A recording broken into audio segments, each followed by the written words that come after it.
Hello everybody and welcome to my channel. My name is Yahira and this is Let's Budgets, and on my channel I bring you weekly cash stuffing and budget with me videos.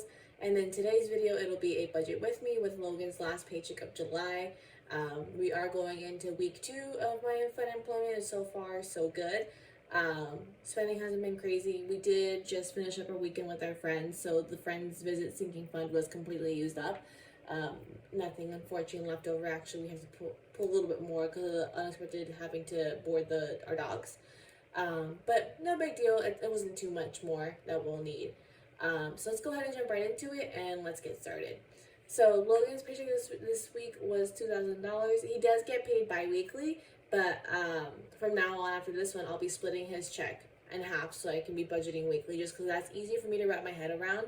I was trying to do it every 2 weeks, but like it was getting confusing, and then I was thinking about these videos and like wondering if it'd be weird for you guys to only see a budget with me every 2 weeks, but a cash stuffing every week. So I figured after some thinking and some planning and some feedback that doing it that way, splitting it in half and doing it every week would be better. So that's his whole basically his whole paycheck for the 2 weeks from this last one from July. Um, so like it'd be the last time you see it like this. So coming down to our bills, the only bill that we have this week is the $20 to my art shop.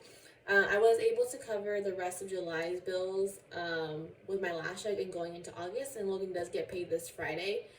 So that will start covering our August bills and expenses.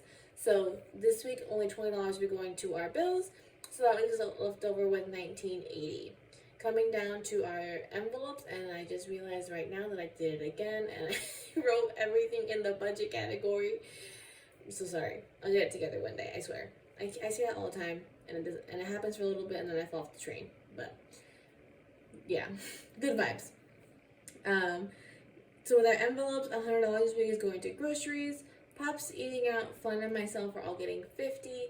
Gas is getting $80, and Ash's food is getting $200 this week, for a total of $580 going to our envelopes. And this will be the last week you see these numbers. They'll be changing slightly, mainly with the eating out and gas. Once we transition both into the living only off of Logan's income, because what I would do before with gas is once a month I'd be pulling $300 from his checks to be putting towards gas, but now that'll be spread out throughout the month. And then we're also increasing eating out slightly because just I've noticed lately with whenever we go to sit down somewhere in particular, like more so than like picking up fast food, it has been costing us about $60 or so after tip to eat out. So we're increasing that to compensate for that. So after all that, we have a total of $1,400 left over. Coming up to our sinking funds, car and medical are getting $50 each, splitting that $100 in weekly to our sinking funds. Gifts is getting $20.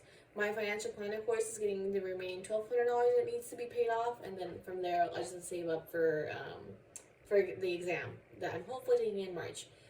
It's looking like that might be the case, but we'll see. I'll keep you guys updated.